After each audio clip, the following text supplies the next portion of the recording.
I was sitting in a chair and my heart stopped beating. I blacked out. When I woke up, Total darkness, total silence. and all of a sudden, I saw a white dot in the distance, like a star. As we get closer to the star, it's getting bigger and bigger, and it's so bright, I'm consumed by the light. Then I hear a voice. A man's voice says to me, "Would you give me your life?" I laughed. I'm dead. I don't have a life to give you. And he said, "Are you finished?" and I said, yes, I'm finished. And he said, "Well, if you're finished, I'll take over now."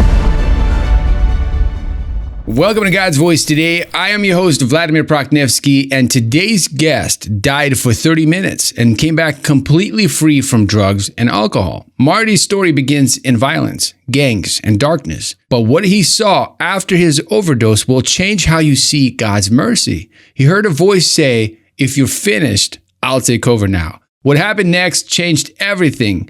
So without any further ado, here's my conversation with Marty. Enjoy. Marty, welcome to God's Voice today. You died for 30 minutes. And when you came back, you were completely free from drugs and alcohol. But before we get into all of that, for everyone watching, people that don't know you, can you zoom out and paint the picture of what your life was like leading up to that event? absolutely, thank you. Well, let's see. My father was an alcoholic. And what you would refer to as a raging alcoholic, meaning he was very violent.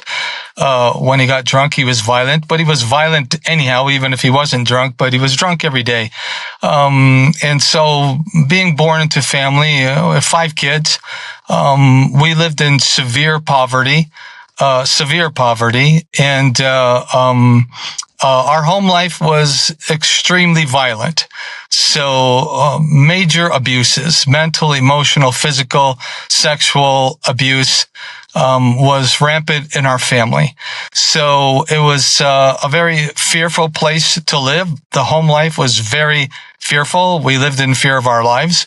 And so I, even as a young child, wanted to escape that environment. So I spent all my time outside, loved school, going to school, and that was a place to escape.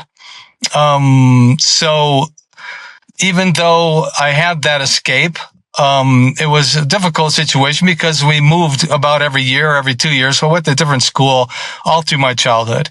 So it was very difficult to make friends. I was very afraid to tell anybody what was happening in our home life, even relatives, afraid to tell them. My father would threaten my mother and us kids if we said anything to anybody about what was going on in our home, that he would kill us. So, when my father came home from work every day, everybody went running. And I had a favorite hiding place, either under the house or in a closet. I would hide until things died down a little bit, and then come out and go to bed. But that was our home life. I've seen physical abuses by my father to my mother and my siblings that are horrible, horrible things that I've witnessed my father do to our family. And so he ruled by fear. And so that was our home life. I was a very broken child because of that. So like I said, I liked going to school. But after first grade, I went to a different school in kindergarten, different school in first grade, different school in second grade, third grade, fourth grade. So by the time a second grade came, the impact of my home life was so devastating that I shut down, just completely shut down. I'd go to school, but I wouldn't listen. I wouldn't talk. I stopped talking in second grade, and the teachers and stuff would try to force me to talk. They put me in front of the class and tell me to read, and I wouldn't speak. And so the whole class would laugh at me. And so I just completely shut off. My parents had me see a counselor, and the only thing the counselor came up with was, maybe he needs more responsibility. So my parents gave me the responsibility of feeding chickens. We were raised on a chicken farm. And so I'd feed the chickens, and when I was feeding the chickens, the roosters would attack me. And so I'd go to my dad or my mom and tell them, the roosters are attacking me, and they'd laugh and say, well, that's your job. You get it done and figure out how you're going to survive that. So there was no compassion in our home. My whole upbringing with my parents, I have no memory of my mother or my father ever touching me, holding me, hugging me, or telling me they love me. So, me and my siblings, we were not allowed to speak in the home. So, that was, between school and that, devastating. But in third grade, we moved again, and I went to a different school, and there they put me into a special eds class of only 12 kids, and that was amazing. It was awesome. The teacher was very kind, very nice, spent time with me and the other students learning and teaching us things, and it was just a wonderful experience, and I came alive in third grade. Came alive. I wanted to learn. I loved school. And, I'm like, this is awesome. I see that I'm a person who actually likes to learn. So I opened up and went to the highest in the class. So when third grade ended, I was very much looking forward to the next year. But my parents came to me and said, we're moving to the city. Prior to this, we lived in the country. So they said, we're moving to the city. And, that's it. No discussion. No one asked me how I felt about it. No one cared. And I remember getting so angry at my parents for not including me, talking to me in the process, or at least listening to me about how this is impacting me. So there was none of that. So we moved into the city, and when we moved into the city, we rented a house in an alley, and right next door to a bar. So this is like, I'm just going to start fourth grade, and we're in the city in an alley right next to a bar. And, all night long, all you heard is guns going off, bottles crashing, fighting, cars squealing. It was like extremely fearful place. So, living there, in the alley, if you went down the alley to the main streets are just full of violence, gangs, just violence all over the street. If you walked down the end of the alley and looked out, all you saw was people fighting and knives and guns, and, it's just unbelievable. So I kind of hid out in the alley all the time. And, but now in the city, going to start fourth grade, I started to realize this is a very dangerous place to live. Not only is our home front a dangerous place to live, but now everything on the outside of the home front is a dangerous place to live. What am I going to do? And I decided, I was 9 years old. I decided that I'm going to have to get mean. I'm going to have to get violent in order to survive my environment, home and outside school. I'm going to have to be a different person. What I haven't said up to this point is my mother was a Christian, took us to church every Sunday. And, I loved going to church. It was my only safe place. I had friends. The environment was safe. And, so church on Sunday was something we all looked forward to escape all of this stuff. So we went to church every Sunday, and, but at 9, living in this environment, I had to be a different person. So on the inside, I was, a sensitive, quiet, caring, kind person. That's who by nature I am. But on the outside, I had to change my demeanor. So I did. I joined my first street gang when I was 9 years old. And, we did bad things, and, very bad things. But I had to resolve in myself that I have to do this, because I won't survive if I don't do this. And so ninth grade, joined my first street gang. Well, started fourth grade, and right off the bat in fourth grade, gangs everywhere. Every street had their own gang, and every gang protected their own street. So you can't walk in another street without getting in a fight with other gangs. So going to school, you cross through many gang environments, and getting to school was a life and death experience. I was robbed almost every day, jumped almost every day. In fourth grade, I had gangs put razor blades to my throat and steal my lunch money and my gum. And they would tell me if I didn't bring them gum every day, they were going to slit my throat. That's in fourth grade. And so that was the school environment. So between now school environment is like this, home environment is like this, the area we live is like this, I had to completely become a different person. So that's in fourth grade. I was 9 years old. When I turned 10, we moved again to a different place. There's a lot to this story. I'll try to make this as brief as I can.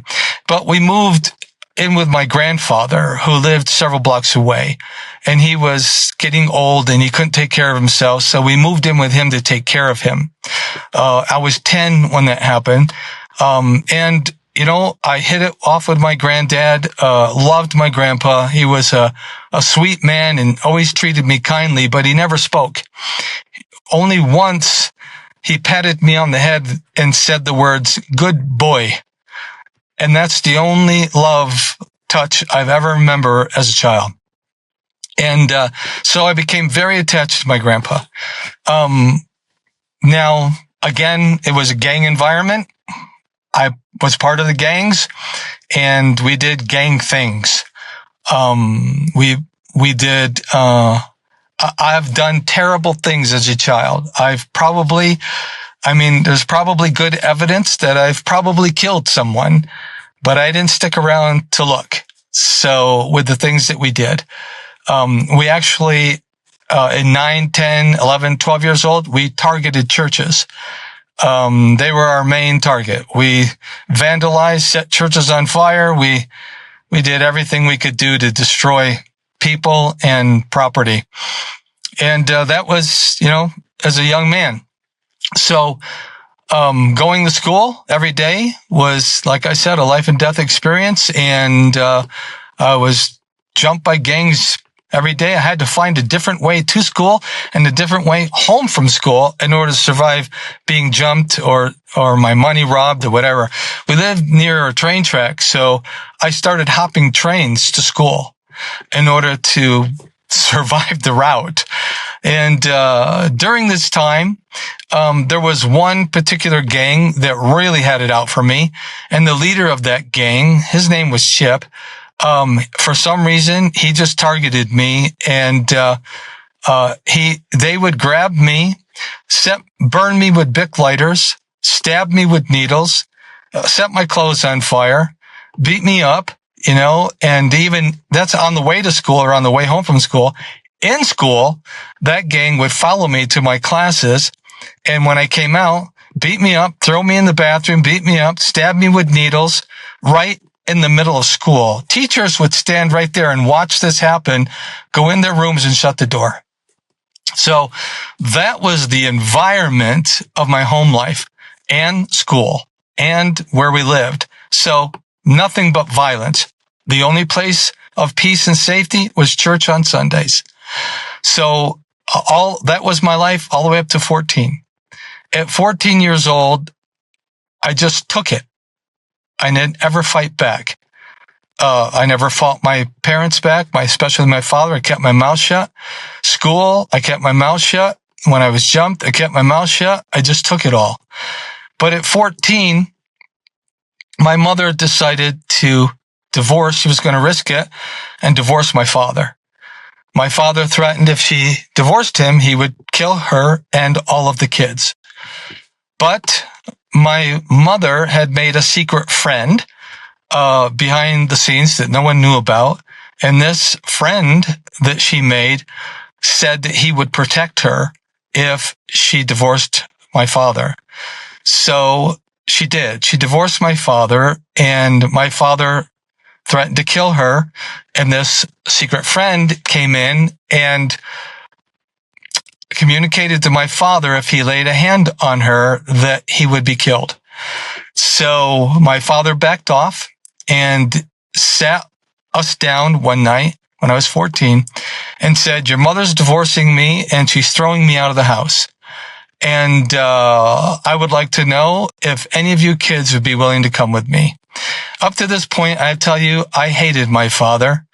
I hated him more than anything. I would stand in a window, watch my father rake the lawn, and pray to God that he would kill him right in front of me so I could watch him die. That's how much I hated him. And but when he asked if anyone would come with him, unbelievable to me, my hand went up. And I said that I would go with him. And so I went with my father at 14. My cousins took us in. I slept on the floor. My father slept in the couch. And I listened to my father cry all night long. I've never seen him cry in my whole life at 14. First time I've ever seen him cry. He cried all night long. And I made it 3 or 4 days, and I'm like, I can't take it. So I told my father, Dad, I can't take this. I'm going back home to Mom. And so I left. When I got home, my mother was gone. And she left. My sister was 15. She ran away, disappeared. No one knew where she went. My 2 brothers, 14, I was 14, they were 13 and 12, and a little sister, 4 years old. My mother had abandoned her kids. And I said, where's Mom? Well, she's gone. She left, and we haven't seen her for several days. I said, are you kidding me? So I stayed there and waited several days later. So altogether, my mom was probably gone a week. And she came back. She came back drunk, and wasted on drugs. And my mother never drank alcohol. She never drank alcohol to that point. And I said to her, what's happened to you? Well, she had a mental breakdown. And she said to me, you're going to have to take care of the kids. I can't take care of you guys. And boy, I lit into her and said, listen, we've lost everything. You're all we have. You've got to wake up, and you got to take care of your kids. You got a daughter here. She's only 4 years old. I can't take care of these kids. And, she just cried. And, so I took care of my brothers and sisters, for several more days. I took care of them. But at the same time, church came up on a Sunday, and my mother said, I'm not going to church anymore. And I said, what are you talking about? And she said, the church excommunicated us. And I said, what? She said, the church threw us out. And I said, why? And she said, because I got a divorce. And I said, you've got to be kidding me. This is our family. This is the only safe place we have. And she said, yeah, they told me I could never come back, and that you kids can't come to church either. And I'm like, bull. So I called somebody, a church member, to come with me, and I had him taking me to church. Well, when I got to church, the elders of the church told me that I couldn't associate with anybody in the church, that I couldn't speak to anybody in the church. And I said, why? He said, because your parents got a divorce. Matter of fact, you got to sit in the back of the church, and no one is allowed to talk to you. And I'm like, this is crazy. My grandmother was a part of that church. So one Sunday, I went a couple of times, and one of those Sundays, I snuck up during worship. I snuck up and sat next to my grandmother. My grandmother says, you can't sit here. I go, what are you talking about? I can't sit here. I'm your grandson. She goes, you can't sit here. I'm not allowed to talk to you. And you can't sit near me. You have to sit in the back of the church. I said, Grandma, you're my grandmother. What are you talking about? I can't sit with my grandmother? She goes, no, if they see you here, they'll throw me out too. I'm like, that's it. I left the church. And I told God, if that's what you're like, I don't ever want to have anything to do with you again. And I shut off to God. I didn't just shut off to God either. I shut off to everything. I shut off to life. I shut off to everything. I went back to my mother, and my mother said to me, my life has changed. And if you want a mother and you want a family, you have to do drugs. I'm 14. I said, what are you talking about? And she said, well, I'm an addict now. And I've made friends. And we do drugs now, and we drink. And so I'm an addict, and I'm going to start drinking. And if you want a mother and you want a family, you have to do drugs and you have to drink. And I said, do you understand what you're my mother? I'm 14 years old. You're telling me that that's what I have to be to have a mother? Yes. And I remember thinking, what am I going to do? I have no place to go. The only safe place was the church. I can't go there anymore. School is like it is. The streets are like they are. And I'm like, I have no choice here. I have to do this. So I said, okay. So my mother was the first one to get me on drugs. And around the same time, my grandpa died. And when my grandpa died, I'd never been to a funeral before, but I went to that funeral. And when I saw him, I fell apart and I just had a breakdown. And I got extremely angry and violent and hateful of everybody and hateful of everything. And so violent, I wanted to kill somebody. That's how I felt as a teenager. And so I would go to there's a lot of abandoned buildings near our home. So I would go to these abandoned buildings and just punch out glass all day. Skip school, go punch out glass. And hanging out with gang members, we got even more violent. I did things as a teenager that were so violent you wouldn't believe it. If I told you, you'd think I was making it up. But so that was at 14. Between 14 and 16, I became a raging alcoholic. By 15 years old, I was drunk all day and every night. I did drugs from sunup to sundown. I would do any drug you gave me. And I got tied in with from the gangs. I connected to a mafia agent with ties to the New York Mafia. And he kind of took me under his wing and taught me a lot of things, trained me in crime. And I became a dealer and a runner. So at 14, 15, 16 years old, I ran drugs.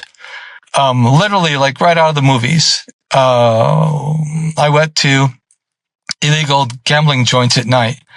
Literally like you go up to the steel door, knock on the door, a slit opens. Who is it? It's me, and this guy would take me there, and I would spend the nights in these, what they call the joints. And I would spend the night there watching people fight, stab each other, gamble, run bets, run drugs. I mean, that's what I saw. And drunk every night. So by the time I was 16, my father had gotten, this all leads up to what happened to me. My father got custody of the boys. My mother took the girl. My father took the boys at 16. Well, my father took us. I ran away. And I spent a lot of you got to realize from 14 throughout my teens, but 14, 16, I lived in the streets. I mean, literally, I lived in the streets.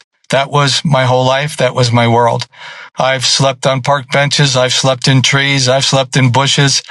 You know, I lived in the streets. So I became very street savvy, I want to tell you, to survive. And so by the time I was 16, my dad took control of us boys. I was an angry rager.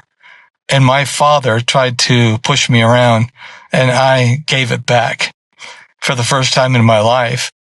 And he was stunned.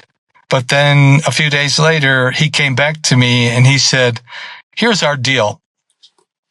You can live how you want to live. You can live like you're living, but you're not allowed to be in my house. So here's the deal. I work. If you can get into my house, you can, without me seeing you, you can sleep and eat. But if I catch you, I'll kill you. I said, you can't do that, because if you kill me, you'll be arrested. You go to jail. He goes, no, this is my home. You know, if you're on the back deck, I'll shoot you there. I'll drag you into the house and tell them that's where I shot you. He said, I'll kill you. That's the deal. I said, okay, deal. So from those years, from 16, I had to figure out all kinds of ways to get in and out of my house and eat and sleep without getting caught. Primarily when he went to work, I'd break in, he'd lock everything up. He nailed the windows shut, but I'd break in and eat, sleep, and make sure I was gone by the time he got home. So that was our deal. And you say, well, what about school? Well, I went to school, but I went to school every day, drunk and wasted on every kind of drug you can think of. Dealing drugs in school. I've been in the cafeteria and gone into convulsions from drug overdose. Crazy stuff. And so I took shop classes in order to get enough credits to graduate. I failed every class. You know, my highest grade was a C+. And so I took shop classes, you know, art classes, shop classes, ironwork classes, that kind of stuff. Anything working with my hands, I did good at. So that's how I got enough credits to graduate. But so 16, I was so out of control and so violent. My father saw it. And so he put me on a farm for, you know, uncontrollable teens. So he put me on this farm. He took me to this farm and he introduced me to the people that owned the farm. Nice folks. And when I met them, I was in their house and they told me, you know, you're going to be with us and you're going to work the farm and stuff and we're going to help you. I said, great. And I looked over in the corner. I saw a gun rack. I said, do you hunt? And he says, yeah, I hunt. And I said, is there a lock on that gun rack? And he says, no, I never put a lock on my rack. And I said, well, if I were you, I would. And he said, why? And I said, because the first chance I get, I'm going to grab one of those guns and I'm going to kill you and your wife in your sleep. You'll never see it coming. And he goes, oh, I see what we're dealing with here.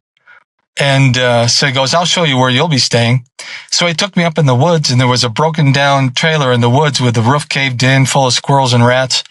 He said, you clean that up. That's where you'll be living until you can get yourself together. So I said, okay. I cleaned it up and that's where I lived for a while. And working on the farm, I liked it. But, you know, I hated everybody. I was angry. Like I said, I'm just being open with you. This is where I was. Okay. I was so angry and hateful. I wanted to kill somebody. And so one day he came to me and he said, I'm going to teach you how to drive the tractor. I said, okay. So he pulls the tractor. He teaches me how to drive the tractor. I love driving the tractor. So I start plowing fields and baling hay and everything and learning how to do all this. And I loved it. So I started to kind of calm down with my rage, and he could tell that. And he came to me one day and said, hey, I'm going to entrust you. Would you like to take one of those guns and go squirrel hunting? I said, yeah. So I did. I went down in the woods and didn't find any squirrels or anything, but I saw a woodchuck out in the field, so I shot him. I came back to the house and he said, I heard a shot down there. What'd you shoot? I said, I shot a woodchuck. He goes, where is it? I go, well, it got down the hole. He says, well, get the tractor. I said, why? He goes, you'll see. I got the tractor. He says, show me where this woodchuck is. So I show him the hole and there's blood and everything. He puts his ear down there and he says, come here. So I put my ear down there and he goes, what do you hear? And I said, well, I hear the woodchuck. He goes, yeah, what's he doing? I said, well, it sounds like he's crying. And he said, that's exactly what he's doing. And he said, son, no one ever spoke to me like this. He said, son, every living thing has feelings. Every living thing feels pain. That struck me. I'm just like, I can't believe this guy's talking to me like that. First, he calls me son. And it was the first time in my childhood that I had a connection, a feeling towards any kind of mercy. And it just struck me. And so I'm like, I really started thinking about that. And I really liked that guy. And so I was running the tractor and doing everything around the farm. But then the end of that came. My dad kind of came and got me. Well, that really hurt to be taken back into my dad's house and that environment. So I had to click right back into that world, back into his house, back into the streets, back into school. And so, I went right back into where I was at before. But by 16, I want you to know how bad this was. Throughout my teens, me and my gang members, we would do any drug. We would try anything. We raided our parents' medicine cabinets and sucked pills down to try to see how it would affect us. We would do drugs and self-asphyxiate and knock ourselves out into convulsions to just for the high of it. I'm not kidding you. We would do it to each other. We would do drugs, smoke pot, hold the pot and asphyxiate each other, shut our blood off to our brain and pass out and watch each other go into convulsions for fun. That's how crazy, insane we were. I had a friend in the gangs also was a Satanist. He got me into Satanism, about 12 years old. And so I got heavy into Satanism. We did everything Satanists do. And I also, around that age, I had one of my gang members, went to his house one day and couldn't find him. Saw the garage door open, went to the garage, opened up, and he's in there molesting the neighbor kid, 9 years old, molesting this kid. And I'm like, what the hell? And he's like, exposes himself and says, hey, this is what I do. And you want to hang out in our gang, you got to do this too. I said, no way. I'm not doing that. Matter of fact, I can't be seen with you anymore, man. You're going to do that crap? I got enough problems already at school. I can't let it get around that you're doing this stuff and that that we in the same gang. No way. So I had to distance myself from him, but I got very exposed in that culture and everything to homosexuality, lesbianism, everything. I mean, all through my teens, we did everything. And, I've been to gay parties and to gay bars and I've seen it all. And I never engaged in that myself. It was just a thing in me that was like, that was a line I wasn't going to cross, and I never did, but I was exposed to all of it all the time. And, so that was, 16, 17, 18, arrested several times. Me and my gang members kidnapped 2 girls one time and tied them up in our garage. And, the gang was going to molest them when their mother stuck their head in the window of where we had abducted them and tied them up. And, I got arrested for that. One of the girls' parents, the father was an investigator. So I got arrested for that. They were going to put me in a home and stuff. And my father, actually, first time in his life, talked to them and said, put him into my care. I'll take care of this. So he tried to scare me and all of that, but it didn't scare me. I didn't go to jail or anything, but I got arrested. So by the time I was 18, I've been arrested many times. And 18, come to finish school and graduated from school. I turned 18 years old. My father came to me and said, you're 18 years old today. I'll bet you would like a card or something. I go, that'd be nice. He said, get the hell out. I said, what are you talking about? He goes, you're out. You mean nothing to me. Get out of my house. I never want to see you again. So he threw me out. I didn't have a job. I didn't have a car. I didn't know anywhere to go. Called a cousin. They called me up and, they picked me up and took me to their house. And, I lived with them for a while. That was 18. 19, I've graduated I'm still running drugs. At this time, I want to tell you that I am a very well-known dealer. I went to the bars. I did the bar thing every night, all the bars in the town, in that part of the city. And I dealt drugs every night and all night. Everybody knew me. I had money. I had cars. I had clothes. I had friends. I had bodyguards. I was that level of a dealer. And I had two main bodyguards. And one night, I was 18, 19 years old. I think 19. I went to a bar dealing drugs, and the bouncer got in a fight with the bouncer.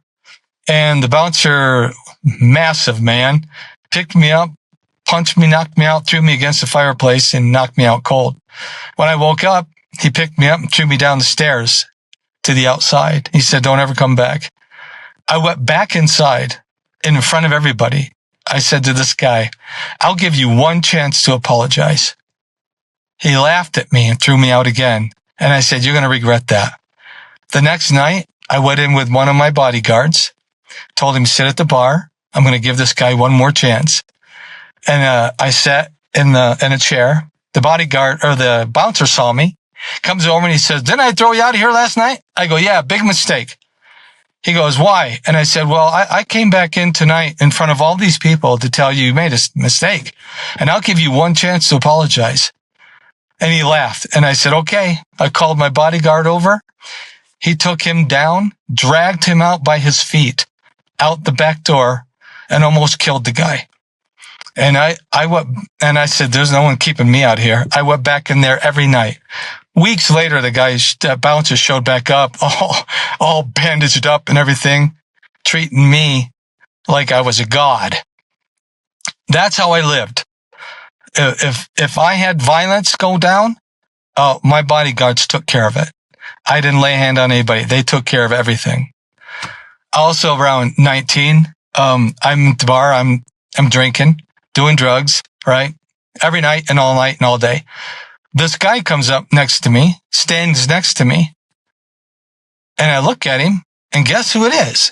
It's this kid, Chip, that had it out for me.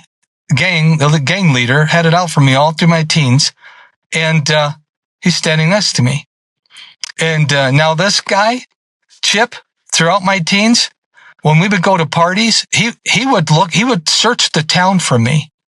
And when we'd go to parties, he'd find me and put a gun on me until he's going to kill me.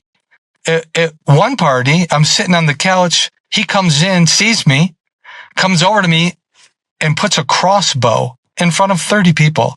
Puts a crossbow on my chest, like 8 feet away. Pulls the bow back and says, "Chamberlain, you're going to die." I just put my hands up. Had my hands up.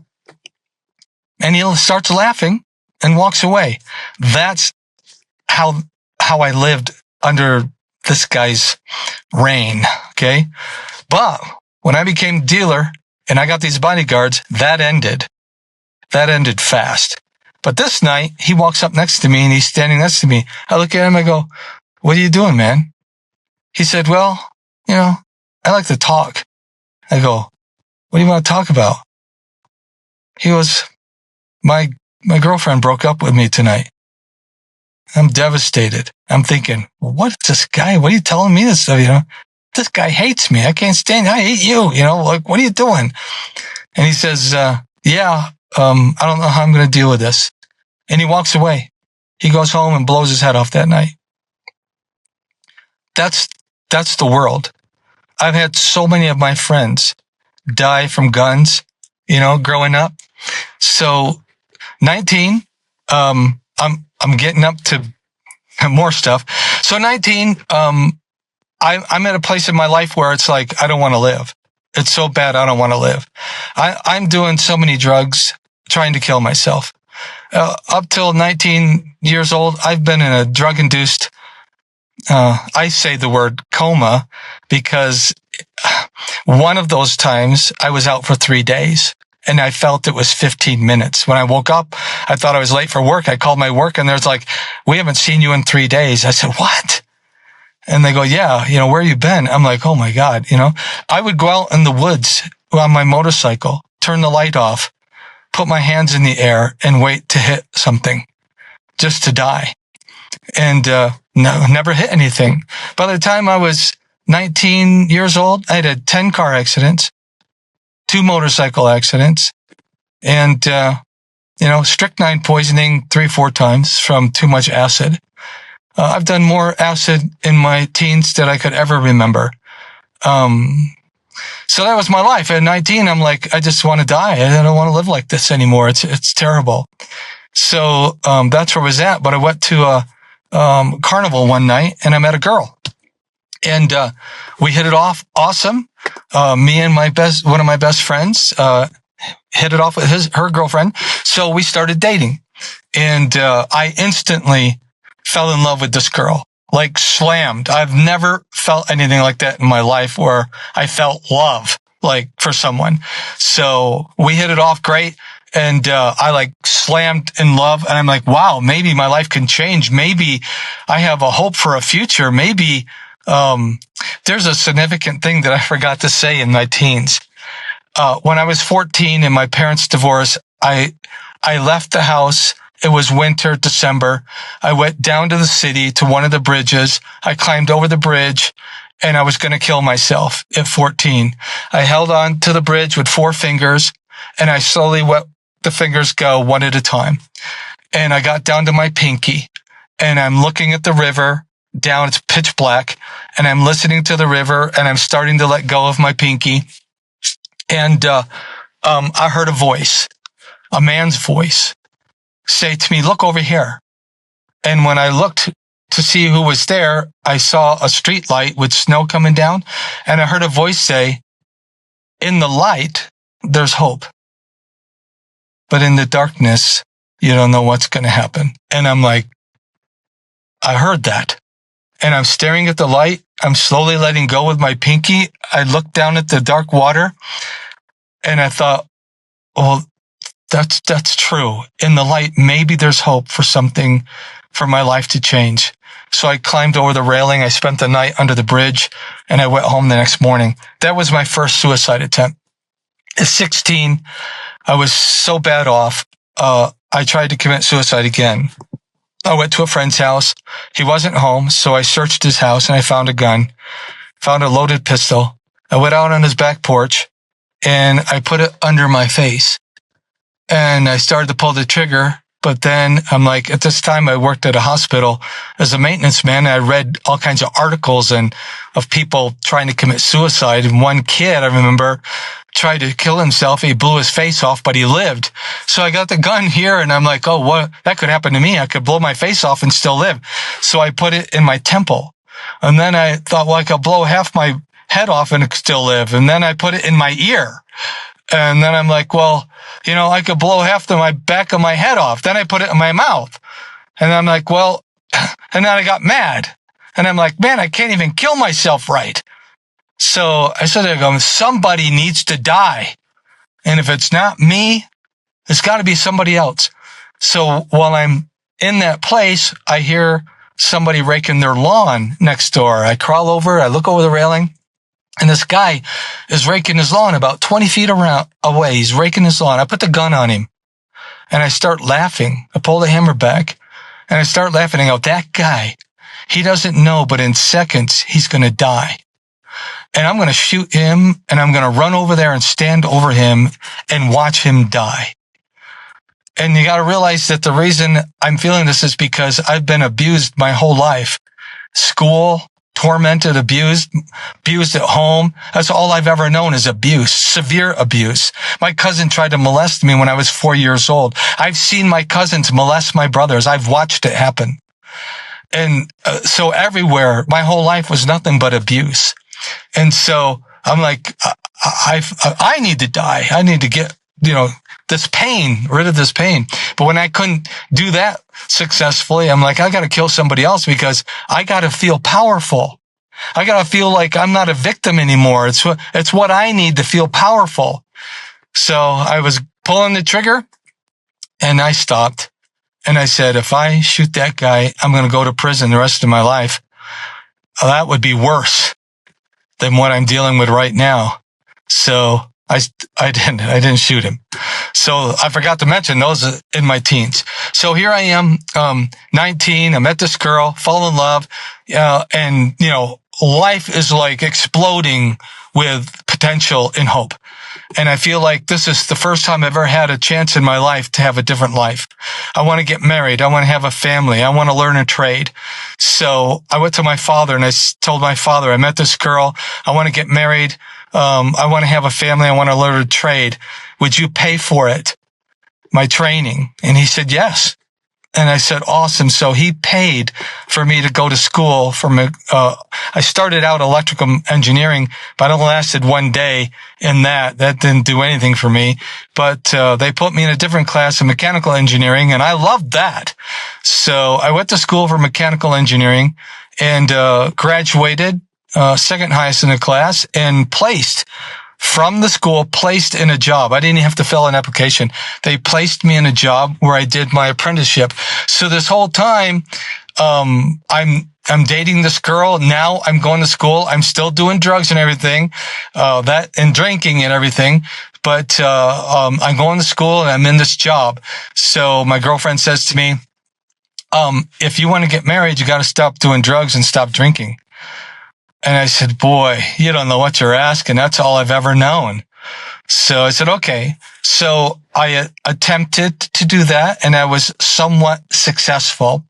But long story short, my girlfriend, called me up and said, I got something to tell you. I said, what's that?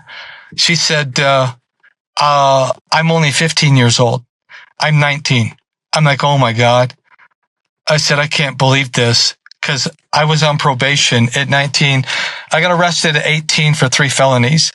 Aiding delinquency of minors, possession, intent to sell, and burglary. And I'm on probation for 3 felonies. And judge told me, you have one more felony, you're going to prison. So at 19, I tell her, you don't understand. I'm on probation. If I get caught with you, I'm going to prison. Her dad turns out to be a cop. I'm like, oh my God, I can't believe it. But I thought about it. I'm like, you know what? I got nothing to lose, right? This is the first time I've ever had a chance for a different life. I'll risk it. And I told her, I'll date you and I'll go forward with this, but I need permission from your parents to date you and I'm not going to touch you. And so met with her dad. He said, I'll give you permission to date her, but if you touch her, I'll kill you. I said, okay. So I never touched her. But while we're dating, she called me and said, I'm 15 and I'm pregnant. And I'm like, what? She said, yeah, I went to a Halloween party, got drunk and slept with some guy and I'm pregnant and my parents are throwing me out. Would you take me? And I was crushed. I'm like, the only chance I've ever had for a different life. And this is what I'm hearing. I'm like, oh my God, I can't do it. I told her I can't do it. I'm done. And I went off the deep end even worse than ever before. And on my 20th birthday party, I had a roommate. They threw me a keg party. And I come home and that place is filled with kids. Keg party, everybody's smoking dope and drinking and stuff. And I come home to this, right? So we're having this keg party for my birthday. And my good friend walks in the door, one of my best friend. Walks in the door, I give him a beer, and he takes a big swig of the beer, turns red in the face, and he said, oh my God, what a rush. I said, what's wrong? Are you okay? Bam. He drops to the floor, dies in my lap. And he drops to the floor. I drop down there. I put him in my lap. I'm trying to wake him up. His eyes are open, and he dies in my lap. And I'm like, I can't believe what's happening here. So I'm holding him. Somebody calls the cops. They come, and they arrest me. And, there's so much more in all this. I've already been in trouble with the cops. They already had it out for me. One guy in particular had it out for me, a sergeant. And, the cops come. and they arrest me. They arrest me in first-degree murder, first-degree aiding and delinquency of minors, and first-degree narcotics with intent to sell, and burglary. And they arrest me for these things. They take me to jail. While I'm in jail, I want to tell you that my bedroom was full of every kind of drug you can think of. I had everything. I was a dealer, packaged for sale, everything you think of. Before they cuffed me, I said, I need to grab something out of my bedroom. And I grabbed this chick. I grabbed her in my bedroom. I locked the bedroom. I locked the door. And I gathered all of my drugs and I stuffed it down her underwear. Her underwear. Pull up her skirt and stuff it all down her underwear. I threw everything out the back window that I couldn't get in her underwear. And I said, these guys are going to bust in here any seconds. When they do, they're going to come for me. So when they do, run out and get out of here and get rid of the drugs. So they do. They come in. They grab me. She takes off and takes off with the drugs and everything. And so as far as I know, the house is clean with drugs. So they take me to jail. They leave me in jail all night, but my pants are full of drugs because I'm dealing. So my pants, I always stuff all my drugs in my underwear. So I'm in jail. My underwear is stuffed with drugs. They ransack my house. They break everything. They tear all of my furniture apart. They break all my dishes. They read all of my letters. They ransack the house. They come back with a garbage bag full of bongs and stuff. And, but before they got back about 6, 7 in the morning, during the night, I told one of the guys, I'd been in jail a couple hours. I told one of the guys at the desk, I said, hey, they're not back yet. I gotta pee. Can I go pee? And he lets me. And I go in there, flush all the drugs down the toilet. They put me back in the jail. When they come in the morning with the garbage bag full of bongs and everything, they go, man, we got all kinds of stuff. And he looks at me and he says, I'll bet you got everything else we need in your pants. Don't you? And I smiled and I said, well, I did. And he goes, what? And he looks at the guy and he goes, did you let him go to the bathroom? He said, yeah. He goes, oh, he blew up. I said, yeah, it's gone. But that was my 6th felony, 20 years old. Best friend dies in my lap at my birthday party. My girl does that to me. When they let me out of jail, I had to go back to that house. I had to stay in that house a few days before I could find someplace else to go. It was horrible. Living in the house, everything was broken. And living in there, knowing he died on my kitchen floor in my lap, it was terrible.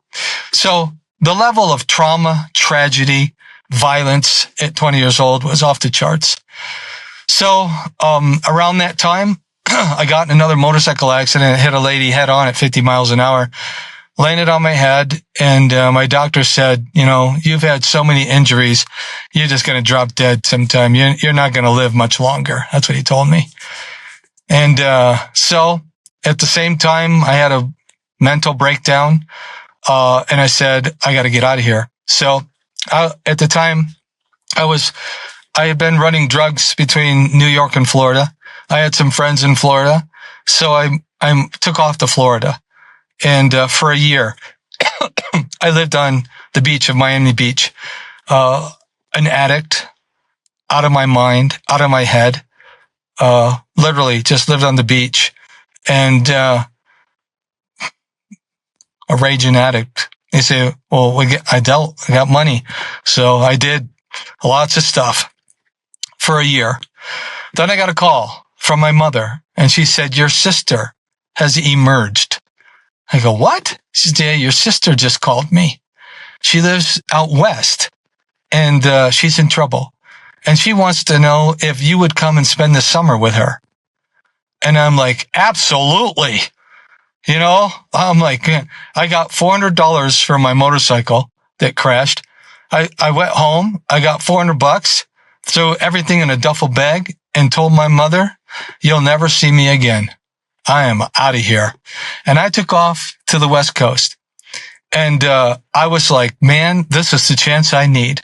I need to get away from this world and this life. This is the chance I need to start a new life. I was so excited at the opportunity.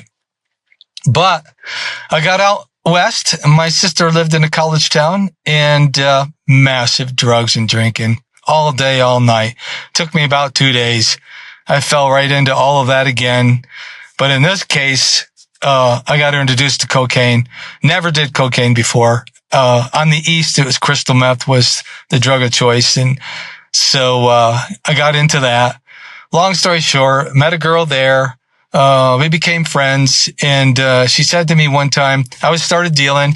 I had 2 guys out to kill me from drug deals and living in hiding. This girl says to me, I'm going up to the mountains for Thanksgiving. Want to invite you to come. So I said, okay, love to do that. So it took me up to the mountains, met her parents. Because I was an addict, she had told her parents I was an addict, but I wanted help. So her parents came to me and said, our daughters told us about your situation and we want to help you. So we want to let you live here for at least a few weeks and do what we can to help you. And I said, that would be awesome. So I lived with them for a few weeks up in the mountains. And, they said, after a few weeks, I was major DT because I didn't have any drugs. And no alcohol. They didn't allow alcohol in the house. And I was, major DTs, major stuff was happening to me.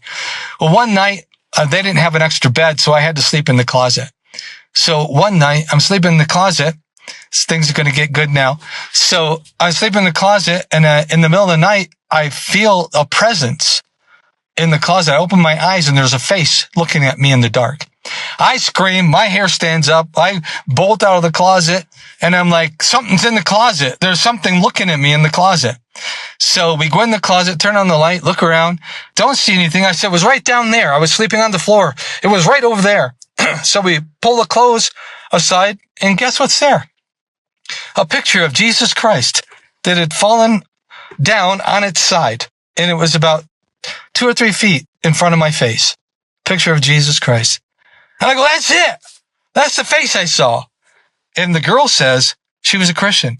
She says, a miracle's going to happen. I'm like, really? She goes, yeah, that's a sign from God. A miracle's going to happen. So I said, okay, awesome. So we're waiting for this miracle. Well, days go by.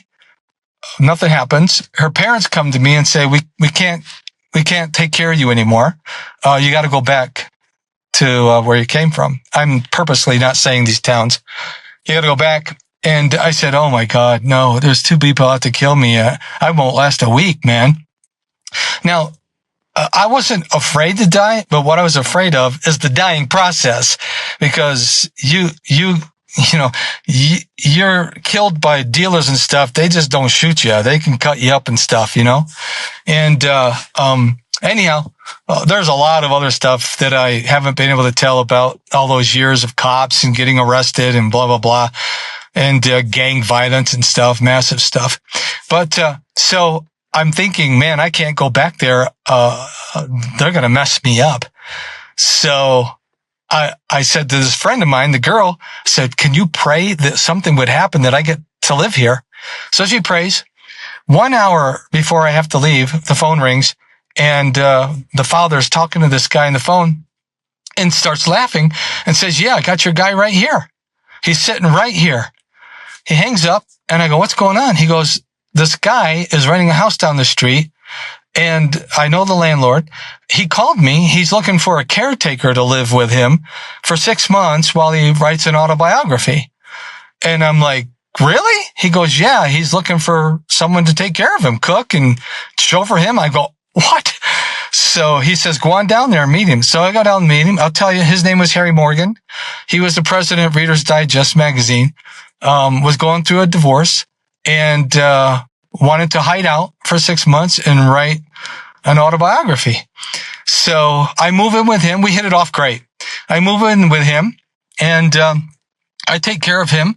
But I also have to work another job because it's not enough for me to survive on and stuff. And he said, you need to get a job and stuff. So I went to work, and I got a job at a ski resort, managing the restaurant. I've been in the restaurant industry since I was 15. My first job, I lied about my age, got a job in the restaurant, and started taking care of myself. I worked 4 jobs as a teen and as a drug dealer. So I liked having money. I liked having money to spend. So anyhow, I live with him, and I get this job, and within days, I get introduced to cocaine dealers. And within weeks, I become a cocaine dealer. And so I'm dealing cocaine. I'm taking care of this guy. I'm doing every other kind of drug I can get my hands on. And I'm right back in the world that I've always been in. And so the guy ends up leaving. He moves 6 months later. He moves. When he leaves, you know what he says to me? I've resigned my position at Reader's Digest. I'm moving to Texas, and I'm going to seminary. I'm like, what? I go, what are you talking about? He goes, because we would get wasted and talk about God. And he goes, yeah, I don't know why. I think I just need a career change, and I'm going to go to seminary and be a priest or something. I'm like, I can't believe that. So he does. He does. He goes to seminary school, and he moves on with that. So anyhow, I'm now a cocaine dealer. I work the restaurants. I'm in Tahoe. Oops. Oh, well, I was in Tahoe working the restaurants at night, dealing drugs all the time, doing drugs, dealing drugs. And one day I say, you know, the ski resort's closed down. I got to find something to do during the day. So I get a job working construction. I've never done construction before, but I liked it. So I began working construction all day and working the restaurants at night. I'm dealing drugs and doing drugs and drinking every day, all day. I had to drug and drink myself to sleep every night. That's the only way I could go to sleep. So this is how I'm living, brother. I'm dealing drugs on people's dinner plates. I mean, I'm a chef at a restaurant. People would come in and say, hey, tell the chef we're here. I knew exactly what they were saying. So I'd put the drugs in their dinner plates, under their plate, and tell the waitress, this is for this party, and tell them I've got them taken care of. Dealing drugs on dinner plates. So I do construction all day, drugs, drink all day, do dinner house restaurant at night, drugs and drinking all night. I get off. I'm coming for my first death experience. I come up to midnight. I go to the clubs. I drink and deal drugs till 2 or 3 in the morning. I go home, sleep for 3 or 4 hours, and go back to work. And that's how I lived for years. So I'm living like that. I'm 27 years old now, and I've been doing this for many years and living like this. And I end up into a lot of trouble with drug dealing debts. I owe massive amount of money to my dealers, my suppliers. Massive amount of money because I'm doing all my drugs. I'm treating everybody to all the drugs. So they start looking for me. I have to quit my jobs, and I went into hiding. I went into hiding for a year. I didn't have any money, didn't have any income. For that year, I was ransacking houses and stuff to find drugs, anything I could do for a high. No one would hire me. I weighed 135 pounds. I was 6'1". My eyes were sunk into my head. I looked like a skeleton. No one would have anything to do with me. And I'm 27, and one night I'm in hiding for a year. One night, 11 o'clock at night, I hear a knock on the door. I look out the window, and there's a figure standing at the door, and I'm like, who could that be at 11 o'clock at night? So I'm like, well, you know, my life is nothing but hell. If it's them and they found me, let's just get it over with. So I go open the door, and it's my supplier. And he says, well, there you are. Marty, where have you been? I said, I'm hiding. He goes, why? I go, well, I'm hiding from you. He goes, why? And I go, because I owe you a lot of money, and I don't have it. And he goes, I put my hands up and I go, just get it over with. And he goes, what are you talking about? I go, just get it over with. And he goes, well, I didn't come to kill you. Can I come in? And I thought he was tricking me. I thought he wanted to get inside. He was going to do me in. So I let him in. I put my hands up again. I said, just get over with. He goes, Marty, I'm not here to kill you. I've been looking for you. You know, he throws this massive bag of cocaine on the table. I mean, a huge bag of cocaine on the table. And he says, let's do it. From 11 o'clock till 4 in the morning. We did the whole bag of cocaine. I'm talking, we were doing lines 3 feet long. I mean, we drank it, smoked it in pot, drank it in tea, snorted it for all of those hours. And 4 a.m, he said, I got to go. And I'm like, what? So he leaves, and he leaves me there alone at 4 a.m. And man, my hair was standing up all over my body. My heart was pounding out of my chest, pounding. I couldn't breathe. I started to suffocate because we'd smoked so much coke. I couldn't breathe. My lungs were like freezing up. And I laid there and oh my God, I was sitting in a chair. I'm like, oh my God, I'm going to die. And my heart stopped beating. I had my hands on my chest. My heart stopped beating and I blacked out. When I woke up, I was still in the chair and I'm like, oh my God, I'm going to die. First time in my life that the life I lived on the edge of death nonstop, I'd never been afraid to die until this moment. I was afraid to die. And I'm like, I got to get in bed. If I'm going to die, I want to die in bed. So I stand up and I'm like, what if I stand up? I try to walk and I pass out. I might hit my head on a table and if I'm going to die, I don't want to hurt. So I started crawling.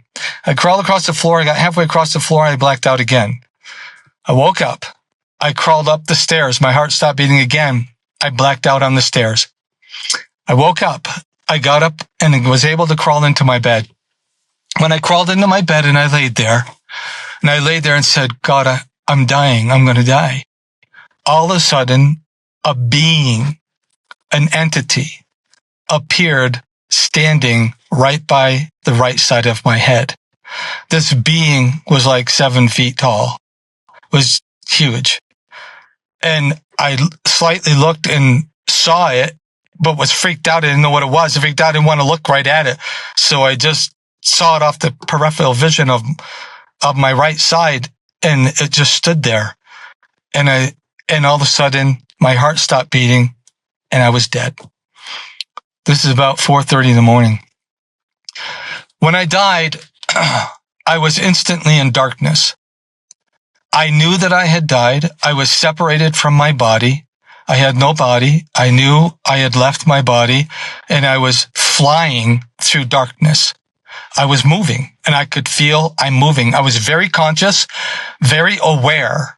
My senses were very aware, but no body. So I'm moving through darkness and this being is right with me, moving with me, right on my side, moving with me. And we're moving very quickly through darkness, pitch darkness. I'm looking around. I see nothing. I hear nothing. I'm just moving. That was for quite a while. And I'm looking around and all of a sudden I saw a white dot in the distance, like a star. And I'm looking at it and I'm realizing we're moving towards that star. So we move closer and closer and closer. It was a long distance though, like space. And we're moving through this darkness. And as we get closer to the star, it's getting bigger and bigger and bigger and bigger and bigger. We get to the star and it's so bright, I'm consumed by the light of the star. This entity is still with me. Consumed by this light of the star. Everything from darkness goes bright white, but not blinding white, but so bright. It's the brightest white and I'm in it. It's all around me. It's all I see. And this entity is right by my side. And, but I'm not blinded. And I remember thinking, wow, this is so bright, but I'm not squinting. I'm not like blinding. And I thought I must be like in heaven. And I read a book about people dying and they come into a light and they see relatives that died that are going to welcome them. So I start looking around for my grandmother and I'm looking around, but I don't see anybody. Then I hear a voice. A man's voice says to me, would you give me your life? And I laughed. And I said, what are you talking about? I'm dead. I don't have a life to give you. I'm dead. And he said, are you finished? And I said, yes, I'm finished. I've ruined my life. And he said, well, if you're finished, I'll take over now. And I said, okay. And bam, instantly something started to happen to me. I can't even hardly describe it, but something was happening to me. I was going through some type of transformation is the best I could say. I could feel it, even though I still did not have a body, but I could sense some type of transformation was happening to me. And it felt like being contorted. And I'm like, what's happening to me? I'm going through something. And that lasted for quite some time. And then all of a sudden I physically saw I was in a room, and I could physically see a room, and I'm in a room, and I look around this room. I'm looking all over. I recognize nothing. I don't know where I am. I'm like, maybe I'm in a waiting room. Maybe I'm in a waiting room of heaven. Maybe somebody's going to come in any minute and get me. I'm just in the waiting room. I had no idea what was happening. So I'm looking around the room and I'm waiting, and I don't recognize anything. I don't know where I am. Then all of a sudden, I start to feel something happening to me in my mind. And I'm like, what's happening to me? And all of a sudden, very slowly, I started to recognize items in the room, the chair, the dresser. And very slowly, I became physically conscious and realized I'm in the room where I died. And I looked around, I go, I'm back in the room. And I'm like, what? And my hair on my body stood up all over, just on end. And I'm like, oh my God, I just died. I went to heaven. I met God. He saved me. He sent me back. And I'm like, oh my God, this is what they mean by born again. I just got born again. That's what they mean by born again. I just got born again. I'm like, oh my God, what am I going to do now? And then I realized, wait a minute. I said, no, God, no. I was in. You saved me. I was in heaven. Why did you send me back? I'm like, I don't want to be here. I've been trying to get out of here. Like, why would you send me back? And I heard a voice say, because I didn't save you for you to die. I saved you so you could live. And I said, but I don't know how to live. I don't know how. And that was that. I'm like, what am I going to do now? So I laid there and I'm like, what am I going to do? I said, okay, I guess I should go to church. I mean, that's what people do. You know, they go to church when they get saved. I just got saved. I guess I'll go to church, but I had nowhere to go. So I got a newspaper, and I'm like, I looked at the newspaper, this lengthy list of churches, all kinds of denominations. And I'm like, God, look at this list of all these denominations. They all say they got the truth, but like none of them even like each other. The Methodists don't associate with the Presbyterians, and like, how do you know? What do I do? So I closed my eyes and I said, where I put my finger down, that's where I'm going to go. So I closed my eyes, I put my finger down, and it was this tiny little church. Turns out it's a little church in one of the little towns here. And, I'm like, okay, I'll go there. So I have no car, no job, no money, 135 pounds. I got one pair of pants, one shirt. I'm like, okay, I'm going to go there. So I hitchhiked to church on a Sunday morning. And I'm outside. I hear him worshiping. And I said, God, here's the deal. I'm going to go in there. But if one person tells me Jesus loves me, I'm never coming back. I'll just die again. I don't want to hear it. It means nothing to me. Hey, before we get back to the episode, I've interviewed nearly 2,000 people about their supernatural encounters. And after hearing all those stories, I started writing down the most powerful lessons I've learned. And I keep updating these lessons every single day. And guess what? You can read them for absolutely free at godsvoiceday.com/lessons. And now let's get back to the episode. So I get to this church, I go in, there's only about 30 people there. They got their hands raised and singing. And I'm thinking, these guys are crazy. I'd never seen anything like that before. So I'm listening and watching, and I'm like, I hear this voice inside of me, run, get out of there. And I'm thinking about running. But then I hear another voice that says, you're home. And this is home. And I'm like, what do I do? And I'm like, home. Yeah, this feels good. But I go, these guys, what are they doing? They're crazy. And then I hear they're crazy. What about your life? What's your life been like? And I'm like, well, that's a good point. Can't be any worse than what my life's been like. So, okay, I'll give it a try. So I hang out. They do the worship. The guy ministers. And before he's done talking, I bolt out the door and I'm heading out of there. And I'm heading across the parking lot. And I see the pastor come out the side door and he's coming after me. And he's walking pretty fast. And I go, oh my gosh, here he comes. So I said, God, I'm telling you, if that guy comes up to me and says he loves me or that Jesus loves me, I'm never coming back. And so he comes up and I turn around and he says, hey, I just wanted to thank you for coming and let you know you're welcome here and, come back anytime. I said, oh, anything else? He goes, no, that's it. And I go, okay. So long story short, I made a commitment to that church family to see it out. So every Sunday morning, every Wednesday night, and every Friday night, I went to church. From that day forward, I went to that church.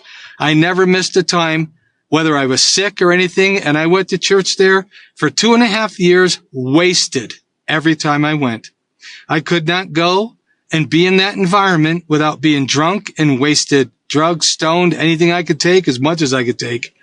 I staggered in there every Sunday morning, every Wednesday night, every Friday night for 2.5 years, wasted out of my mind. So they never gave me a hard time about it. I told them, Pastor, I'm an addict and I'm an alcoholic, but I'm here. And that was it. They never brought it up. They never gave me a hard time or anything. They prayed for me. They fasted for me. They loved on me. They cared about me. They would come to my job, take me to lunch. It was beautiful. 2.5 years later, I go into a Friday night prayer meeting at the pastor's house. And I walk in late and it's dark. There's about 8 people sitting in the living room praying. So I go down, I grab a chair, I sit up next to the couch and they're praying and I'm listening to them pray. And they're praying for people in the town that are alcoholics and addicts. And I'm like, start laughing. And I'm like, that's hilarious. If they knew how wasted I was, they're like praying for me and they don't even know it. Now I look back and I realize they prayed for me. I just didn't know it. So, anyhow, I'm giggling to myself. And so somebody reaches over and holds my hand. They hold my hand for a couple of minutes and I start shaking. And I go into convulsions and like just out of control shaking. And, I'm like, oh my God, I'm having a strychnine poisoning attack because I've had that like 5-6 times. And that's what it is. Starts like that. Then your whole body locks up in this huge lock and you're in pain. And I'm like, that's what's happening to me. I got to get out of here. So I stand up to run and I'm out before I hit the floor. And I'm out. And I'm in complete darkness again. I'm standing in darkness, pitch black dark. And I'm standing there for a long time, looking and listening. I see nothing. I hear nothing. Total darkness, total silent. And I'm standing there just like, where am I? What's happening? I don't even remember passing out. I don't remember even being in a prayer meeting. I remember nothing of where I was. And I'm standing there. I don't remember even life. I'm just standing in darkness. I stand there for a long time. I don't see anything. I don't hear anything. All of a sudden, in front of me, something starts to move. And I look in front of me. I'm looking at it, and it's right in front of my face, and it's moving, and it materializes into a white mist in front of me. And it's materializing on both sides, up and down. I'm looking at it. Everything else is black. It's materializing in front of me. And it's a moving white mist. And as I look at it, it's getting longer. It's getting taller. It's getting lower. And it turns to be a wall. It's a thin wall. And I'm like just a foot off in it. And I'm looking at it. I'm like, what is that? And as I'm looking at it, I see something is moving behind it. I see something moving behind this mist. So I go up to the mist and I look and I put my head through the mist. The mist was only a few inches thick. And I put my head behind the mist and I looked both ways. I could see this wall of mist. I could see it. And about 5-6 feet in front of me, there was the form of a man standing in front of me. And he starts moving, slow pace, back and forth about 4 or 5 feet. He takes a few paces, like he's waiting. I said, "Who's there?" He says, "It's the Lord." I said, "The Lord?" Because I was surprised that was the Lord's response. "It's the Lord." I said, "The Lord?" I go, "What are you doing?" He said, "I'm waiting for you." I said, "What do you mean you're waiting for me?" He said, "I'm waiting for you." And I said, "Well, how come I can't see you?" And he said, "Because of the drugs and alcohol." And I go, "Oh, I know where this is going. Hey, I've tried 100 times. I can't get off. It's all I know. I don't know how to live without it. It's all I know. I've tried 100 times. I can't get clean." And I said, "Can I go to heaven and still do drugs and drink?" And he said, "Yes, but here on earth," that's what he said, "here on earth, you'll never know me face to face. What do you want?" And I thought about it, and I thought, well, I want to know you face to face, but I can't do it. I said, "You do it." And he said, "Okay." And I woke up. When I woke up, I'm on the floor. I'm like 15 feet down the room. I'm on the floor, and all of these people are on top of me with their hands on me praying. And I freaked out. I jumped up and I said, "Get away from me." What just happened? That was the weirdest thing. Like, you guys, what's going on? Get back. And I ran. And at this time, I was living in a shack in the woods 2 miles away. I ran all the way home to this shack. I ran inside. I jumped into bed, and I'm like, oh my God, that was so bizarre. What was that? And I finally go to sleep. I have a nightmare. I have this nightmare that I'm being held down and someone's cutting my stomach open, and they're reaching inside of me and pulling something out of my stomach. And I'm screaming and kicking and screaming. And I wake up kicking and screaming. My bed is sopping wet. My clothes are drenched with sweat. I'm shaking violently, massive fear. And I'm like, oh my God, those Christians drugged me last night, knocked me out, drugged me, cut me open, and stole an organ. That's what I thought. And I pulled my t-shirt up to look at the cut. I pulled it up. I looked all over. I felt there was nothing there. I'm like, what's happening? What's happening to me? What's going on? I climbed down. It's like 6 a.m. I open up the door and I'm looking outside, and I feel like I'm on acid. And I'm looking outside. I'm looking around, and I go, what is happening to me? What happened? And I'm looking around, and I noticed I see color. I see the green trees. I see the blue sky. I see the wind, the breeze, and I'm like, oh my gosh, I can see color. And then I realize I don't have this driven crave to drink or to do drugs. That's the first thing I do in the morning. I'm like, what's going on? I don't have that feeling. I don't have that sense. I don't have that urge, right? And I said, what's happening? Like that. And a man's voice right behind me, a man's voice said, I did it. Just like that. I jumped and swirled around because I thought somebody was in my little shack. I'm like, how'd they get in here? And I turn around and there's nobody there. All the hair on my body stood up, stood up on end. And I knew at that moment, oh my gosh, I just got delivered. I just knew it. That was God. He said that to me. I just got delivered of addiction. And I could feel it. And what the surgery, the nightmare I had was actually God surgically taking it out of my being. And, I freaked out. I'm like, what do I do? I ran to the pastor's house. I said, Pastor, this is what happened last night. This is what happened when I passed out. This is what happened in my dream. This is what happened this morning. And he said, Marty, when you passed out, you didn't have a pulse for 30 minutes. We've been praying. We prayed over you for half an hour. We didn't call 911 because we were determined to raise you from the dead. But after a half an hour with no pulse, we were just about to call 911, and you woke up and popped up. We were all in shock that you woke up and popped up and ran out the door. He said, so Marty, you died last night. You had this encounter. And I said, yeah, and I've been delivered from addiction.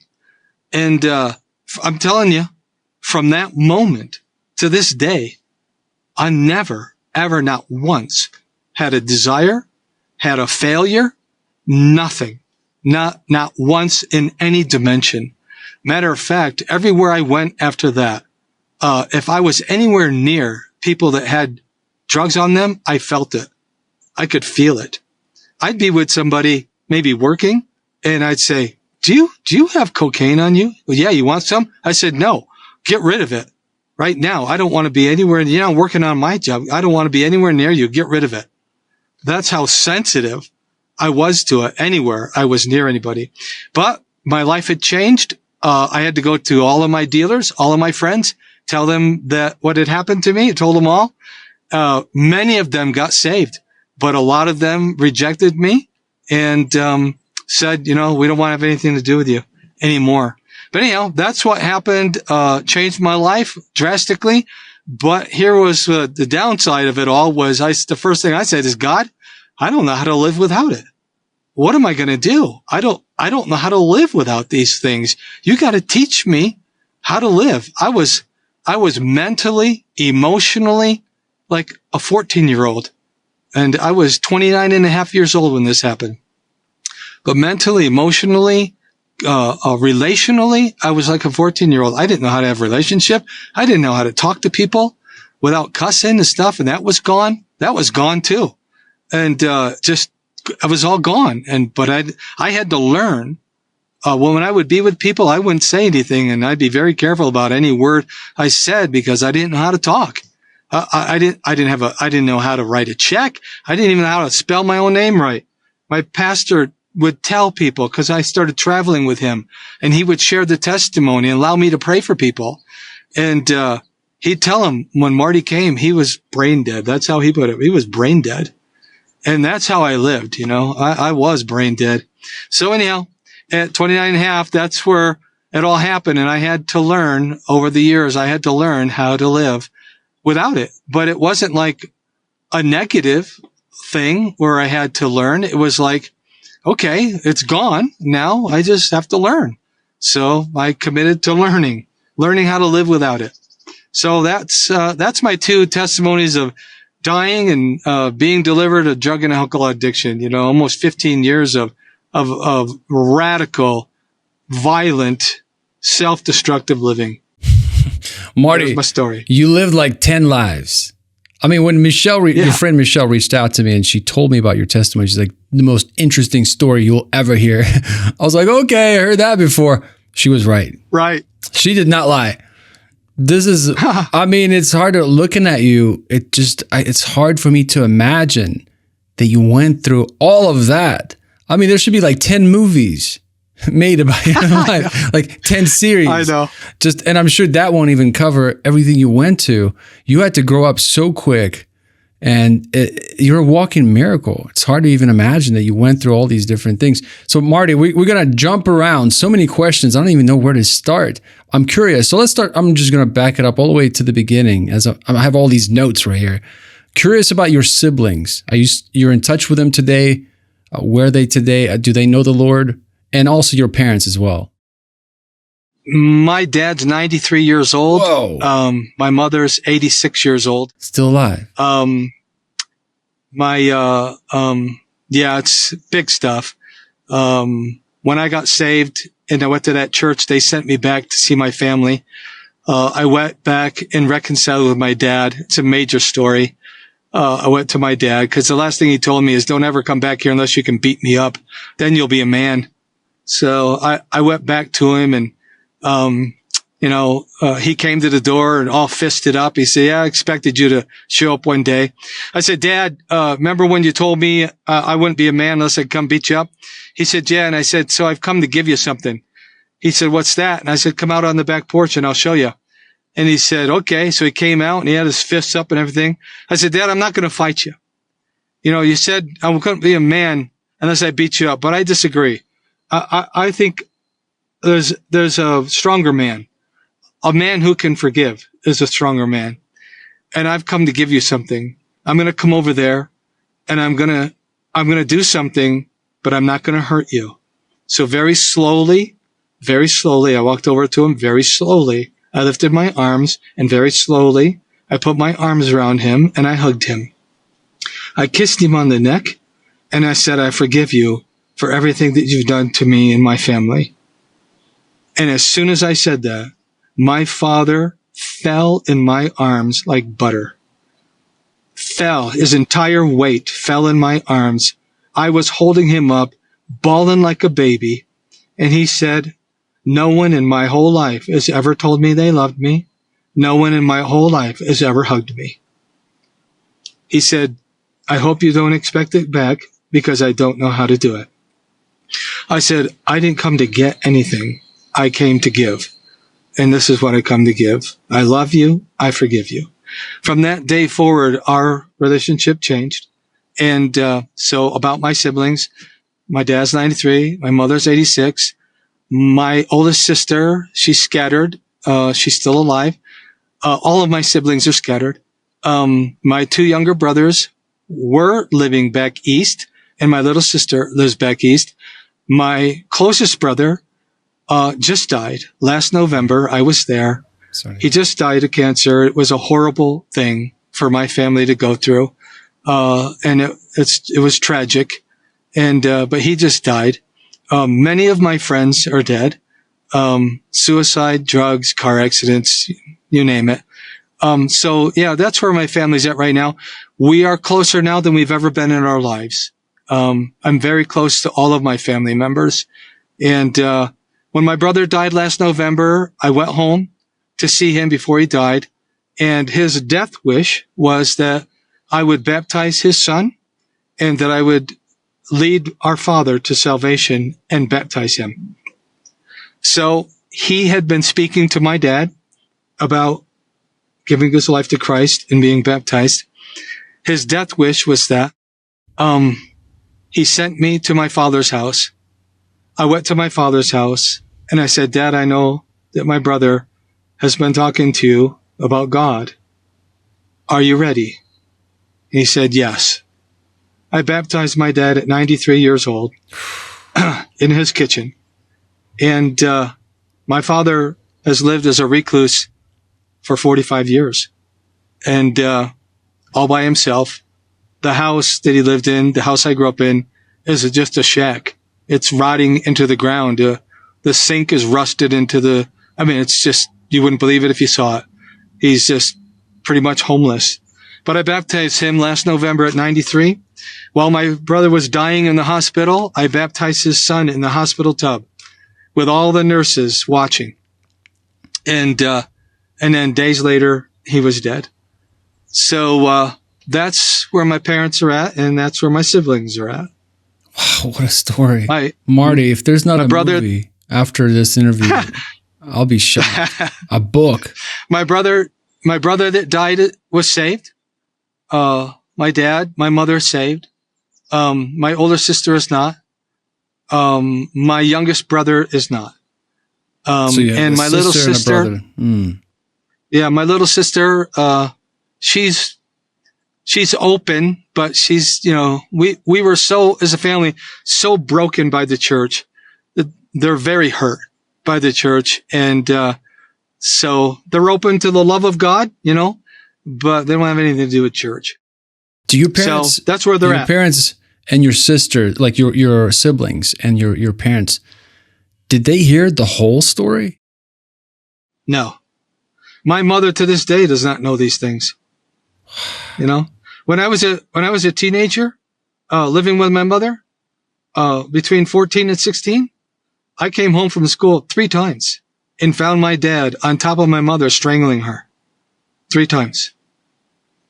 And the third time that I caught him strangling her on the floor right in front of the door, I told my dad, at 16, I told my dad, if I ever see you again on this property or anywhere near my mother, I will kill you.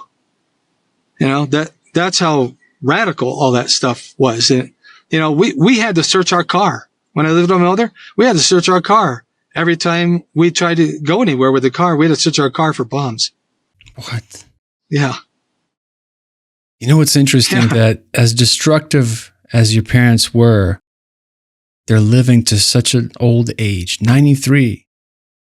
Yeah, 93. God granted him this, maybe the reason why he lived so long, so you can baptize him and minister to him. That's, yeah. Oh, man. I think so. Yep. And my little sister called me the other day and she said she takes care of him now. He moved in with her a few months ago. And she said, I got to tell you something. I said, what's that? And she goes, every night that Dad goes to bed, I hear him say, now I lay me down to sleep. I pray the Lord my soul to keep. If I should die before I wake, I pray the Lord my soul to take. She said he prays that every night before he goes to bed. Marty, you're going to make me emotional here. Wow, Marty, yeah. I had an opportunity to talk to a lot of people. I mean, nearing 2,000 conversations since I started this channel a little over a year ago. This is probably the most interesting, with so many details, so many nuggets, so many questions. Like, I don't know if one conversation will do justice. It's like almost want to do like 3 parts and a movie and a book. Well, and I'll tell you, that's not even telling you anything that happened to me after I got saved. I've had so many God encounters, angelic visitations. The stuff I could tell you is just off the charts. You know, just incredible stuff. I had an angel visitation when I was 23, maybe 24. Just messed up on drugs, renting a room. And this is all, I'm telling you, this is all true stuff. I would have demonic visitations every night. I have seen demons in the natural with my naked eye. And they would crawl on top of me, tie me up, and tell me that Jesus is a lie and that I belong to them. All the time. One night when this was happening, I'm in so much fear, I'm paralyzed in fear. And one night this is happening, I was crying out inside, Jesus, Jesus, help me. And in the corner of my room, I saw something start to glow while these demons are on top of me. And on the corner of my eye, I looked over and it's glowing. I thought it was like Satan himself. It got bigger and bigger and bigger. I'll make it quick. It got bigger and bigger and bigger. It took up the whole part of that room. And in the middle of it, a form took shape of a being 7-8 feet tall in a robe with a hood, but no face. And I thought it was the devil. And it came very slowly. It came to the foot of my bed. And I closed my eyes. Oh my God. And I opened my eyes, and then it came to the left of my bed. And I opened my eyes and it was right there. And I'm like, oh my God, Jesus. Demons crawling all over me. And all of a sudden it put its hand on my forehead, put my hair back. This is all true stuff, my brother. Leaned down and kissed me on the forehead. And I passed out. I instantly passed out. When I woke up, all the demon stuff was gone.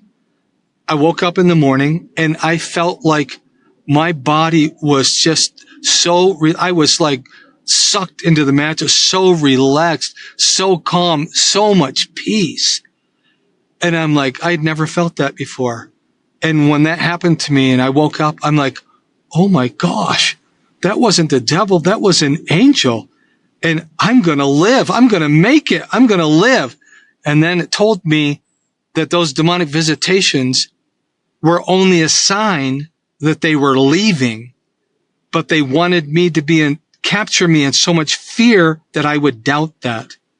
So from that moment forward, I slept with a Bible under my head and a Bible on my face every night. to get through the night without those visitations. Stuff like that. I mean, there's so much more. Marty, it's interesting you say that, because I remember when I was on the fence, I was seeking the Lord with all my heart, like leaving the world and trying to seek God with all my heart. And at like the last stage, the shadow thing at night came in and choked me in the middle of the night, and I screamed out Jesus' name barely and left. And since then, it was like a confirmation, like, oh, wow, this stuff is real. I'm going after Jesus. But it's like that last thing, kind of like what happened to you, try to scare you off. It was on its way out, but it was just like, well, I'm going to go out with a bang. Yeah. There it is. Interesting. Yeah. I never thought of it that way, but that's very, very interesting stuff. But man, those 2 near-death experiences that you had, dead for 30 minutes, and the church, the members praying for you, knowing that you're done, you're dead, and they erased them. I'm curious, that church, that pastor, the congregation, do you still stay in touch with them? Are they still around? Well, most of them are dead. Matter of fact, that pastor and his wife just died a year and a half ago. I got to see them about 2 weeks before they died. We sat at their kitchen table and talked about this. Wow. And I got to kissed him on the forehead and thanked him for everything that he's done for me. And he died 2 weeks later in his 90s. There's about, I think, as far as I know, there's 3 or 4, maybe 4 of those folks still alive. And 3 of them I am in contact with. Can you imagine that pastor's obedience in the church? They didn't judge you. They just loved you the way, you created boundaries, right? It's like, hey, this is all you can do. I'm an addict. I'm here. I showed up. But they honored that and didn't step out. They didn't step over their boundaries, and yet they still loved you. Interesting. Wow. Yeah, the first church almost destroyed me, but that church family brought me back to life. What a contrast, right? I mean, the first church from divorce. Okay, one thing, mom is excommunicated, but the children, what did they do wrong? Yeah, right. It's terrible. And that's a mainline denomination too. And think about this, Marty. Like when that pastor, when he crosses over, he'll see that. Like, look, all of this happened. They had their moment, and they didn't accept it. They kicked you guys out, and you had to go through the hell that you went through, and finally met real Christians who loved you, prayed for you, and brought you back to life. I mean, prayed you back to life. That's been my heart. That's my root, and that's been my heart. I've been a senior pastor for 30 years now. Wow. Well, I'd love to get your contact. Do you mind sharing it? Where you're pastoring a church later? I mean, I can include it in the description below later for those. I'm sure people will be wondering. They'd love to see your church. They'd love to visit you. Yes, I was a senior pastor of Christ Life Church in North Shore, Lake Tahoe for 20 years. I founded that church. I've founded 4 ministries. And presently, the ministry that I'm a senior pastor in is called Heart to Heart Ministry. And that's an online ministry primarily. But I do have 30, 40 people in the region that I still pastor and get to see often. But I don't have a church building right now. But I'm pursuing that. Well, I'll tell you what, we'll circle back to your ministry. I'd love for you at the end to share more information. How can people help you out, what they can do? Absolutely. We'll talk more. But I got more questions. You mind if we jump around a little more? Sure. Yeah. So you died the first time, the second time, but it's interesting. What did the Lord say? He said, if you're finished, I'll take over. Yeah. So that was the Lord that said that to you, right? Yes. Yep. Yep. I live in that place. Those words. I live in those words. He'll take over. But it's interesting you're talking about drugs and alcohol, how you will never, I think I have it written down somewhere, that you can't see me because of drugs and alcohol. So here on earth, you'll never know my fate or me face to face. I think that's what I wrote down, because of drugs and alcohol. So it kind of numbs you? Yes. That's the veil. From when I think about it, the darkness was that area of existence where light doesn't penetrate because of the bondage. The white veil is the separation of intimacy. And, because of the addictions, you're unable to intimately engage. And that's true about addicts. When I was an addict, you're a survivalist. As an addict, you're a survivalist. Everything to you is a resource of self-gratification, self-preservation. It's very difficult to have emotional, relational, intimate connection with anything because of the bondage of the addiction. And that's what the darkness was. That's what the veil was. That's why he was dark. Now, Marty, can you compare that addiction to, let's say, food addiction, to social media addiction, phone addiction? Is that the same as the drug and alcohol? Like, does that separate people from the Lord, having that intimate relationship face to face? I think that those things can influence, yes, levels of depth of intimacy. But I do believe that the drugs, alcohol is a deeper level of bondage, a deeper level of separation of intimacy because of its nature. So I think when it comes down to social media and all those things, I guess that's more of a distraction, right? And that being, it can be an addiction, absolutely. And it can rob you of levels of intimacy because it takes your time and your emotional attachment, and, it kind of consumes you. And, I think it can absolutely distract and, cause some levels of intimate disconnect with God and people. Oh, absolutely. You're not present. Takes you away from being present in the moment. You're somewhere else. And escapism, right? But it's interesting. Yeah. You were talking about when you got to that church, you said you heard two voices. One said run and one said you're home. Were there audible voices? Like you heard them? Yes. Yes, I heard them. Very loud. What did they sound clear. Like? One was evil, one was good? No, it didn't sound like that. They sounded the same.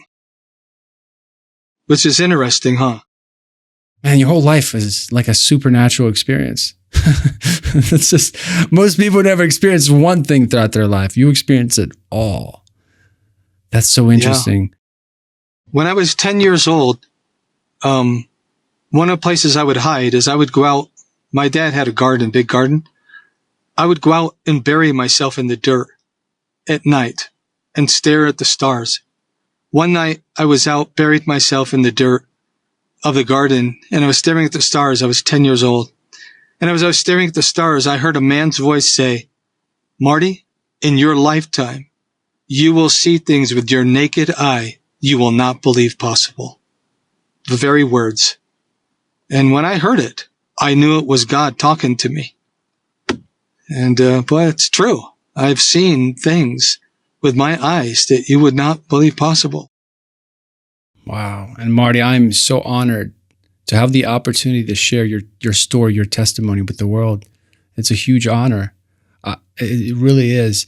And I'm thinking about that farmer that took you in, and I'm sure you learned so many lessons, right? But did you stay in touch with that farmer? Never did.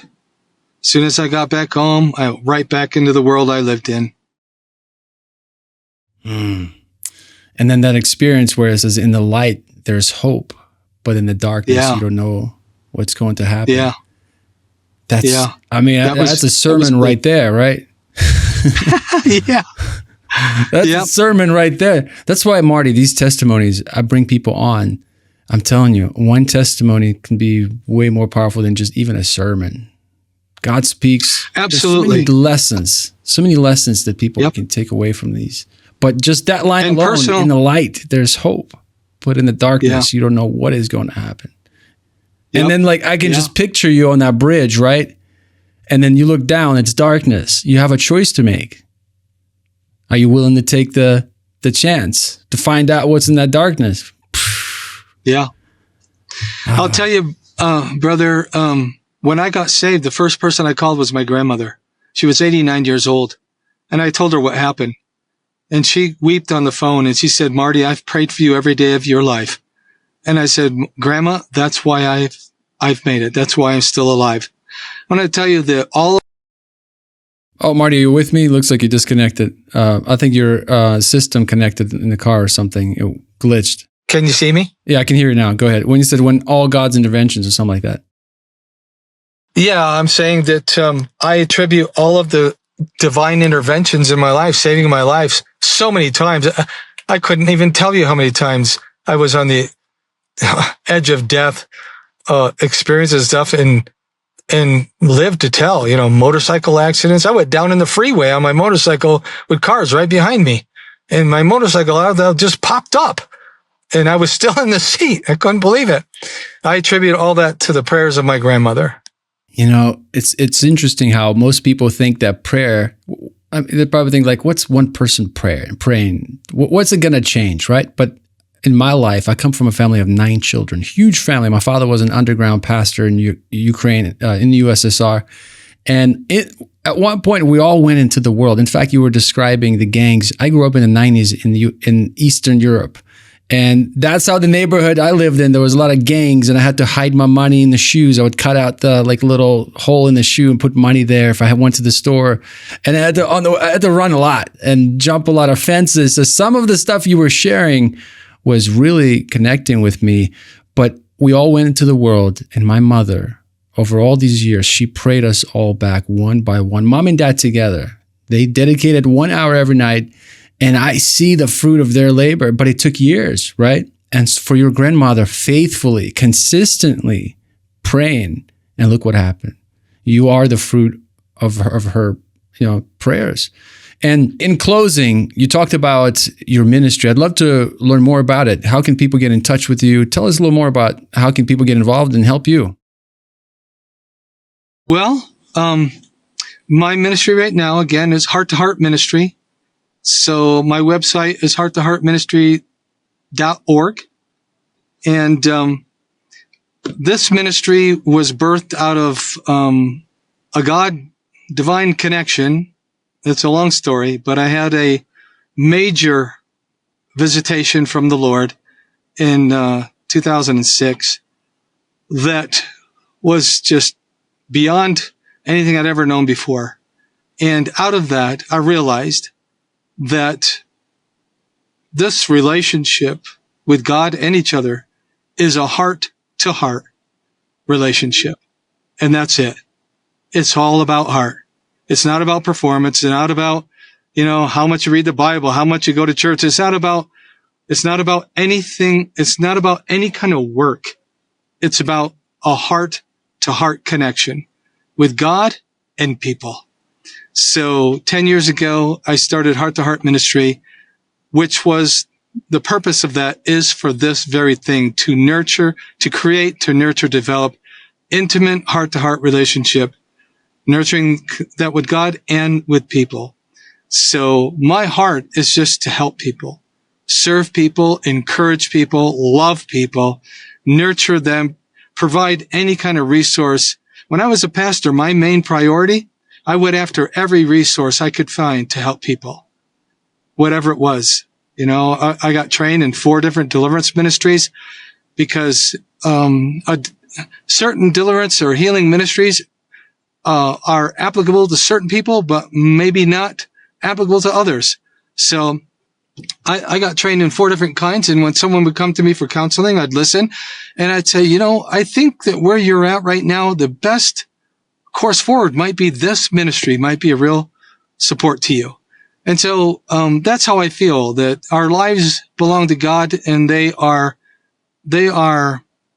resource, where our lives are a resource for God to use to help people. And that's my motto. Every day is like, help somebody. You want to know what your calling is?